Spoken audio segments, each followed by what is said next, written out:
I was in a very intense financial services office, over 100 financial advisors in there. We worked around the clock. One thing I took with me is that you don't have to work around the clock. You said about the work-life balance. Yeah. So I took that with me. We didn't have one there. If you did, it was actually looked down upon. I remember getting calls from my boss on Christmas Day, different holidays and things like that. And I knew going into the salon that I wanted my team to have a much better work-life balance than I ever did there. I've witnessed 3 deaths in the office over that 20 years because of that stress level being so high. Welcome to the NarrowSpaces podcast, a limited engagement masterclass where leaders are invited to share their lessons learned and experiences in navigating those narrow spaces of work and life. We are creating a true masterclass in leadership. When the space between work and life is narrow, balance is impossible. I want to encourage you to be brave enough to lead in the narrow spaces.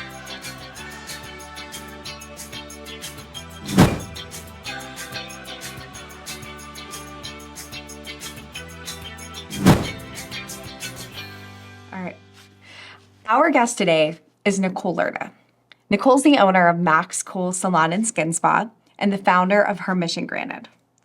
Nicole's a dynamic leader known for her compassionate, empowering approach and an impressive 20-year career in the male-dominated financial services industry. Rising to executive leadership in 2 Fortune 50 companies, Nicole has mentored women nationwide. She's led high-performing teams and earned recognition as the Community Champion of the Year.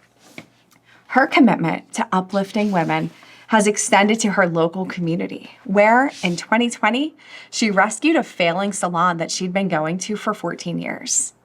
After purchasing the business during the pandemic, Nicole transformed it into a thriving, award-winning business. Under her leadership, MaxxCole was recognized as the Women-Owned Business of the Year in 2021. She has an A+ rating and accreditation through the Better Business Bureau, and she won Pittsburgh Professional Women's Women of Influence Award and the Brave Women Project's Pillar Award for Encouragement, both in 2023. A passionate speaker and author of HerMission Granted, Nicole continues to inspire others through her work with nonprofits, community boards, and advocacy for women's confidence, freedom, and success. Oh my gosh. Nicole. Yes. What's something that people might be surprised to know about you as a leader? Well, right now, I am the owner of MaxxCole Salon and Skin Spa, and I have 11 employees, so I am the leader of that business. But I think what people are most surprised about is that I spent over 20 years in the financial services industry prior to buying this business. So, completely different role. For real. Completely. Like finance to salon and spa. Exactly. So, most of my positions I held over the course of that 20 years were in leadership. So, I did everything from marketing, recruiting, sales management. And I think when people now see me leading the salon, they're surprised at some of the calls I make. And they'll say, how did you think to do that? Why did you do that? And I said, and what I tell them is, I tell them about my previous career. Right. And I'm very, very fortunate. The corporation I work for sent me to the very best leadership training that money could buy. So Nicole, it's a large jump. It's a huge jump. Yeah. Okay. And I think many of us who've worked in corporate have fantasized on the drive home, like, if I could do anything, if money was not an option, if I could live the life of my dreams, this is what I would do. How did you make the decision to make such a huge leap from such an intense corporate role to something that, we all love, but not a lot of us really think about what it takes to start a business like that. So how did you make that leap? I made the leap. It really boils down to I wanted to save a business that I had been a client for 14 years. And this business was in trouble, and the owner had come to me and told me that she couldn't manage the business anymore. So this opportunity came into my lap that I'm not a stylist. I don't have that training. But I had that relationship with the people that worked there for 14 years, which happened to be all women at the time. And I saw those women in the salon and in the spa were entrepreneurs in their own right. They had built their own businesses under the roof of this salon umbrella. And having a long career in financial services and being a champion of women and teaching women how to handle their own money for so long, I thought, I am going to use the money I made to rescue this business and save the careers of the 10 women that were there. So why I made the leap, I never really thought about it. I just knew that that's what needed to be done. And I was in the position to do it, and it was the right thing to do. So Wow. in the back of my mind, I remember the day I got the keys. I couldn't believe it. Yeah. But I also knew I could lean on all of my experience in the corporate world, in leadership and entrepreneurship, the financial management, and take it to a new business. These principles, they usually work in a lot of different industries. So I thought I had a good foundation and I can apply those to the salon. It's unbelievable. So think about that foundation and talk to me a little bit about the foundation and what your experience of the work-life balance myth, the work-life balance fantasy, what did you take with you from your career in financial services as you really, as you say, rescued this business and created something new? What did you take with you in those lessons learned and that piece of work-life something? Sure. What I took with me, a couple of things. Number one was I was in a very intense, financial services office, over 100 financial advisors in there. We worked round the clock. And one thing I took with me is that you don't have to work around the clock. You said about the work-life balance. Yeah. So I took that with me. We didn't have one there. And if you did, it was actually looked down upon. I remember getting calls from my boss on Christmas Day, different holidays and things like that. And I knew going into the salon that I wanted my team to have a much better work-life balance than I ever did there. I've witnessed 3 deaths in the office over that 20 years because of that stress level being so high. I think that, that's one of the reasons why I think our conversation today is so important as we talk about the narrow spaces of work and life. Sometimes it can be really wide and you feel like you have all the time in the world. Right. And sometimes it's like everything just is in that pressure cooker and we can't get out of that stuck. Yes. You'd mentioned that you saw this opportunity that you had to empower the smaller group of female entrepreneurs and bring this business off the brink into a new chapter. In your previous work, you did a lot of work with advocacy and women about their finances and helping them understand. I did. So as you think about these 2 significant chapters of the narrow spaces of your work in life, where do you feel like your work has mattered most or matters most to the people you serve and the people you influence? I think the work I've done matters most to women who want to understand their own money. It really goes back to that. So I felt that way in financial services, and I still feel that way here. Women have certain challenges that men don't, and it's okay. But we spend an average of 12 years out of the workforce for childbearing and taking care of aging adults. When you take yourself out of the workforce for 12 years, that also, it affects your retirement, it affects your overall savings. And so women have to do some planning. It's very important for women to do planning to make up for those gaps. It's 2025. I think I saw the latest number that we're still in the high 70 cents for every dollar a male makes. And that really goes back to that, taking that time for being out of the workforce. So all that time in financial services, I educated women as much as I possibly could on how to understand their own money and plan for those gaps, just in case that would happen to you, that you would want a family or you did have to take care of a mother or father or something like that. Transitioning to the salon, it's the exact same thing. I have a team of women, so I still feel that my work matters to those women they're under my purview now. Because in the last 5 years, I have showed them how to make better choices with their money. I've showed them how to make more money in less time. And I have showed them a new independence and freedom that they never had known before, to the point that one of my master stylists recently said to me, she said, Nicole, you've showed me a freedom I never thought possible. Wow. And what she was meaning was she was able to take Saturdays off and now have time with her husband and 3 children. Now they have the freedom to be a family and have Saturday, Sunday, and Monday off. Wow. And that changed her life completely. So I think that's what matters. Yeah. That's what matters. Going back to giving people more time, more freedom, more independence. And that, to me, is where you create the narrow spaces that you can enjoy and be present for. Make memories in those spaces that you'll have forever. If you've been listening to Narrow Spaces and thinking about how to better navigate the tight spots in work and life, then it's time to check out Brave Women Project. BWP isn't a networking group. It's a powerful community where professional women do life together. With members across the nation and around the world and a mix of virtual and in-person experiences, BWP creates space for women ready to rise and thrive. If you're seeking support, connection, and real growth, Brave Women Project has a space just for you.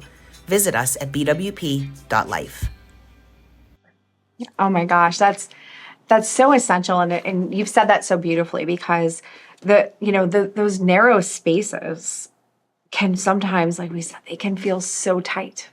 They really can. And in giving opportunities to people, that's something we share in our work, is we give opportunities to people to expand those narrow spaces and make more. Yeah. In your work as a business owner, in your work as, I know that you're involved in community work, and you spend a lot of time caring about the needs of other people. Sure. When your own narrow spaces feel particularly tight, how do you reset and refocus so that you're showing up with the best of you, to have the best work of your life, to invest fully in the relationships that matter? Yeah. What do you do to reset and refocus? Well, I think it's twofold for me. I am very fortunate that I have an incredible support network around me. And that includes my husband, my sister, and her husband. So there's a family support there.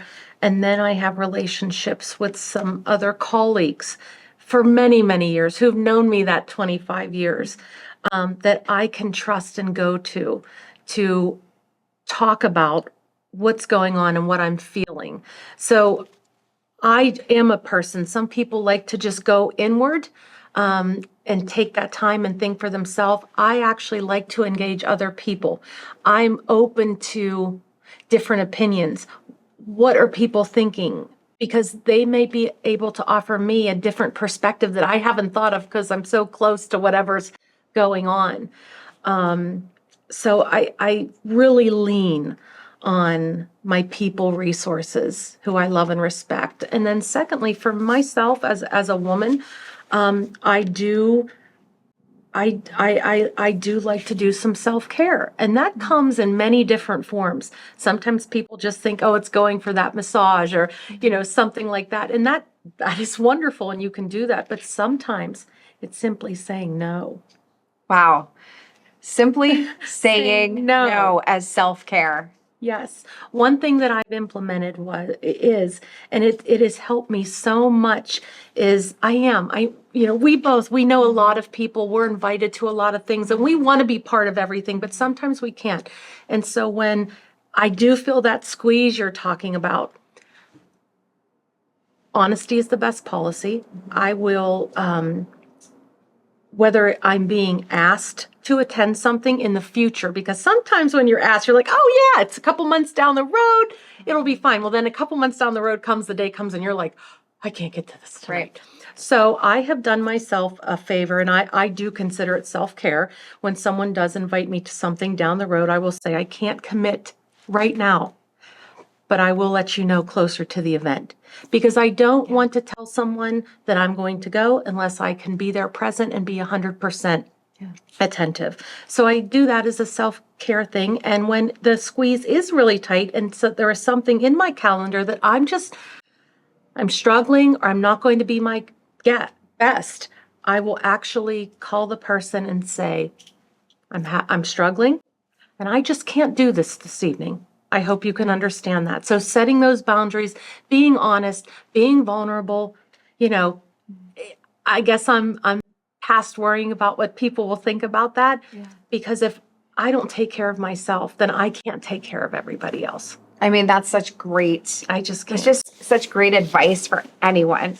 That if you Yeah. can't take care of yourself, how can you take care of other people? You can. And it's also this idea that if we practice really respectful, radical honesty in Yes. our relationships, professional and personal, Yes. that adds a layer of trust It and does. trustworthiness that I think it's essential in work, it's essential in life. Mm-hmm. It's essential. And I think sometimes, especially as professional women, Mm-hmm. we succumb to this idea that we have to say yes to everything, do everything, be everywhere, show up everywhere. Yeah. And it's sometimes at the detriment of our health or our mental health Yes. or our relationships. And so I love that you have framed self-care Yeah. as this. Yeah. I it's probably the biggest thing I do for self-care. Yeah. It helps me manage my time and be present at things, and it has changed. It's really made a positive impact on my life, being able to be in control of where I am and how I show up, Yeah. and just as much as. And it's funny once you set boundaries, and it's sometimes you have to have an awkward conversation with someone like, I can't do that. I'm sorry. But I've seen most people though appreciate that honesty, and they will respect your boundaries. But what's funny sometimes I see is that when someone then sets a boundary to you, you're like, what? So Right. you have to know it's a two-way street, and you have to set your own boundaries, and you have to accept other people's boundaries too. I love that you are using my favorite B word in the entire English language, boundaries, because in my work, especially as a coach and a consultant with organizations, we have this conversation of boundaries very I frequently. bet you do. And sometimes with the professionals I'm working with, they get real confused. Like, wait, I'm allowed to have boundaries professionally? And so I have kind of a best of and worst of question for you, because if you're anything like me, which I'm willing to, I know you well enough to, we have some similarities. Yes. Especially as a person who wants to show up for other people and do really good things for other people. Sometimes we learn these lessons the hard way, and we come up with these structures and boundaries for our lives because we've experienced the other side. Yeah. So I want to know, I'd love to hear, what's one piece of advice that someone has given to you that was just really bad? Well, like I said, I spent over 20 years in a very male-dominated field. I entered in the early to mid-90s.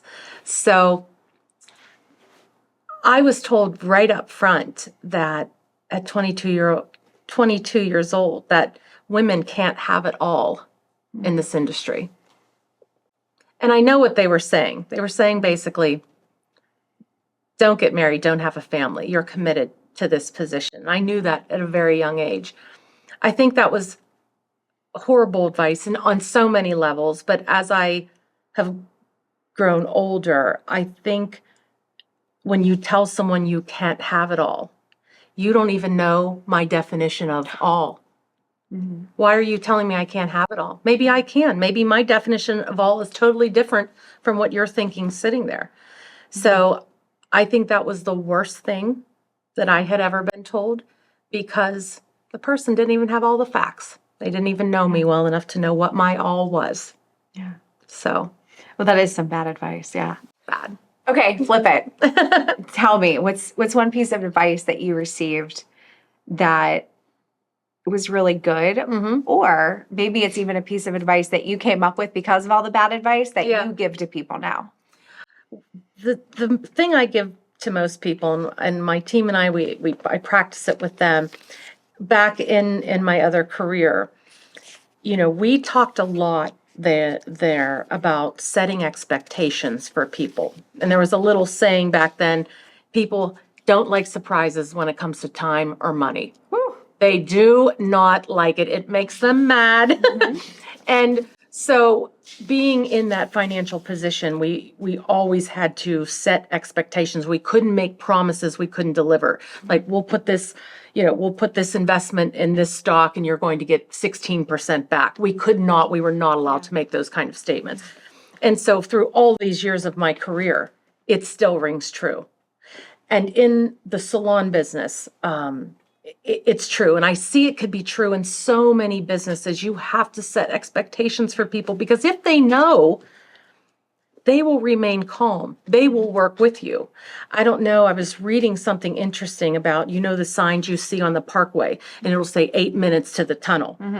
That has reduced car accidents by, it's like over 40%. Wow. Because when you're sitting in traffic and you're like, what's going on up? And you just start getting, I'm going to be late. You start getting all aggravated. Those signs that say accident on the right side or things like that, that's the surprises people don't like. That's the psychology behind those signs. So be it on the road, be it in a salon, someone might come in with jet black hair and want to be a platinum blonde. We have to explain to them that we can't accomplish that today, but here's how we're going to do it. So I tell everybody, and personally, I set expectations for everything. Yeah. And then for me, I know what the person's going to expect. And then if I give them a little more, they're even more pleased. But that is the thing I tell everyone to do. When I'm talking with other business owners, you set expectations. You set expectations so people know, and you don't spring any surprises on them. So they don't like it. That's some good advice. That's good advice. Swear by it. I swear by it. Surprises that are not covered in chocolate, I don't want. I just don't. Exactly. All right, Nicole, you've had an incredible career. The financial industry, salon ownership, really just your philanthropic work. So of all of these things, what are you most proud of having accomplished at this point in your life? At this point in my life, I am most proud of having the belief in myself to purchase that business and bring it back to life. Because that one act saved 10 people's careers, which then saved 10 people's families. It kept a business in the community that was well respected and kept serving our clients to the best of our ability. It gave women a safe place to come, because that's what our culture stands for. It stands for safety and appreciation and treating people special every time they walk in the door. So like I said, that one small act is definitely what I'm most proud of, because of all the products and things that have come from it, all the good. And again, I think back, and the day I got the keys, I couldn't believe it.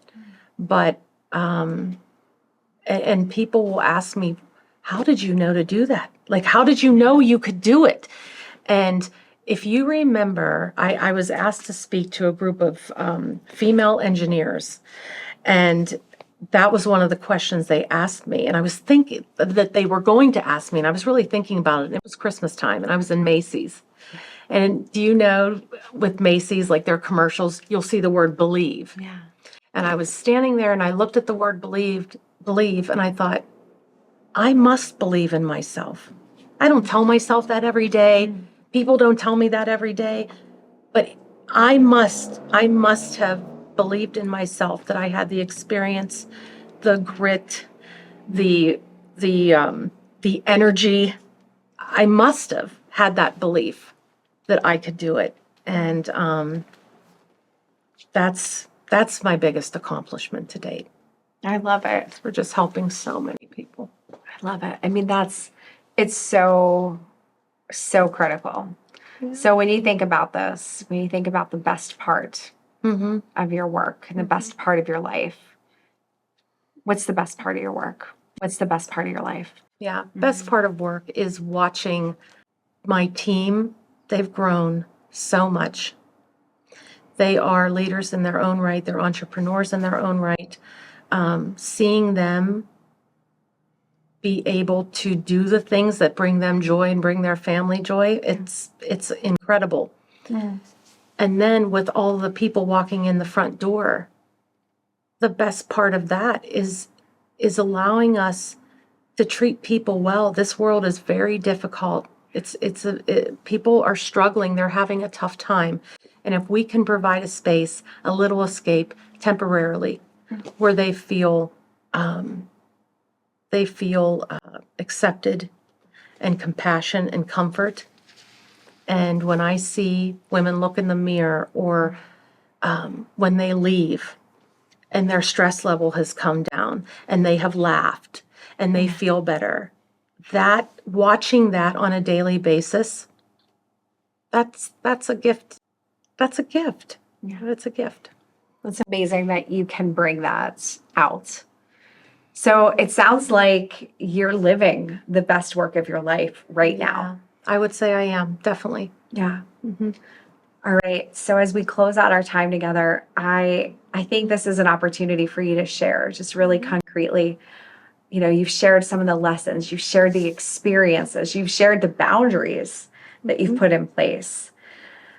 What would you say would be a great takeaway for anyone who's thinking seriously about some of the important topics that you brought up today? So what are some of those lessons and those boundaries that you've put in place to preserve this best work of your life experience that you clearly are living, you clearly are working hard to create for your employees and reflect out through the community, through the things that you're doing? Nicole, give us that takedown. Well, the first thing that comes to mind is back to the work balance phrase. And I think there's a lot of pressure out there, especially on women, to have the perfect work-life balance. I don't think the perfect balance exists. And even if it does, maybe that's not perfect for you. That 50-50, that straight across the board.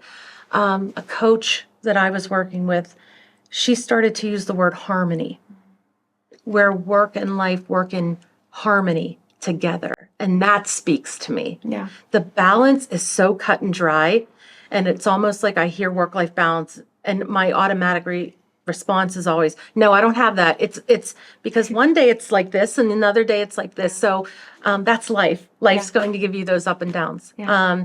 But I try to make both of those fit together. Yeah.